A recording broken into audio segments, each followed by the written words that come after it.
Psychologists watched 3,000 couples argue AIDS were predicted divorce. A psychologist built a lab, wired up thousands of couples with heart rate sensor, filmed them in arguing about nothing, dishes, money, in-laws, and could predict who would be divorced years later with over 90% accuracy, not from what they fought about, from four specific behaviors most people don't even realize they are doing. The Love Lab. Starting in the 1970s, psychologist John Gottman built what's now nicknamed the Love Lab at the University of Washington. Thousands of couples came in, argued on camera about ordinary conflict, and got tracked on everything: heart rate, cortisol, facial microexpressions, word choice. He followed these couples for years afterward to see who stayed together and who split. What come out of that research was not vague relationship advice, it was a predictive model, one that in some of his students studies forecast divorce with accuracy about 90%, sometimes from watching just the first few minutes of a single argument. The Four Horsemen. He found four specific behaviors that, when they show up repeatedly, predict a relationship's collapse. He called them the Four Horsemen. Criticism. Not raising a complaint but attacking character. You or forget the dishes again is a complaint. You are so lazy you never think about anyone but yourself is criticism. It turns a specific issue into a permanent verdict on someone's character. Contempt is the most dangerous of four, and it's not just anger, it's mockery, eye rolling, sarcasm, treating your partner as beneath you. Gottman's research found contempt alone was one of the single strongest predictor of what divorce, and even correlated with how often the listening partners got sick. The psychological toll is measurable. Defensiveness looks like self-protection but functions as blame shifting, meeting a complaint with a counter-complaint instead of actual hearing it. And stonewalling is emotional withdrawal, shutting down, going silent, physical leaving the conversation. It usually show up last. Once a partner feels so flooded they can't process anything else.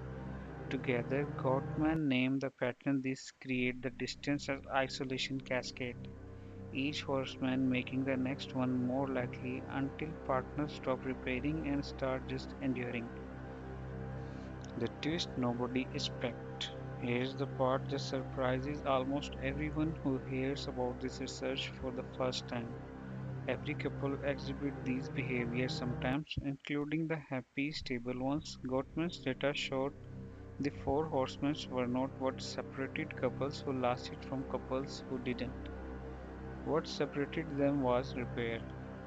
A repair attempt is any small bit to de-escalate mid-conflict, a joke, an apology, reaching for your partner's hand, simply saying, "Can we start that over?" That specific finding, it's not what whether repair attempts happen, it's whether they get received.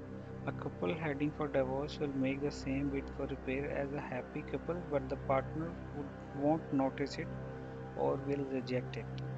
And there's an actual number behind this. In his observational research, Gottman found that stable couples tended to maintain roughly five positive interactions for every one negative interaction during conflict itself.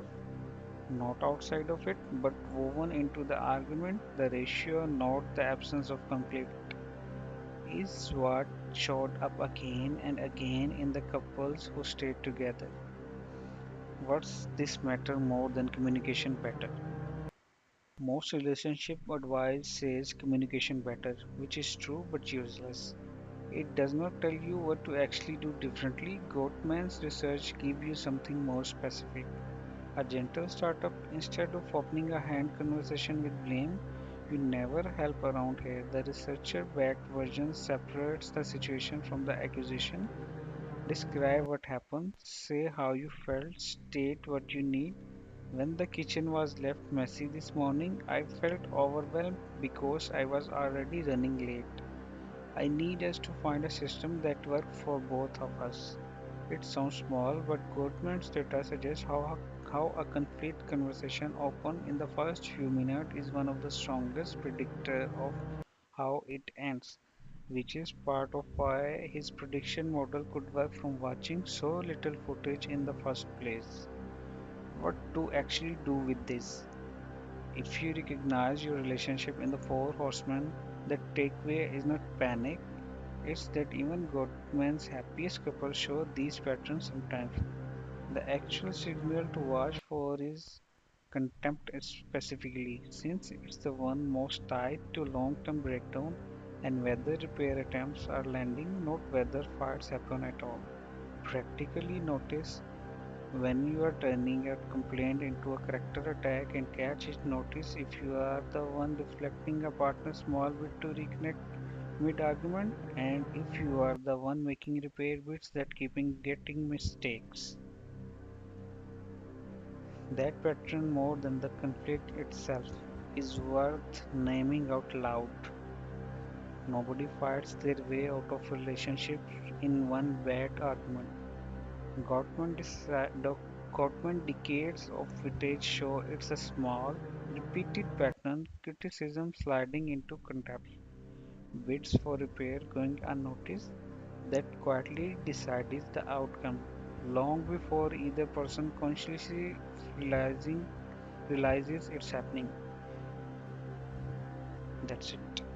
If you want more research back breakdown like this, subscribe. There is more coming.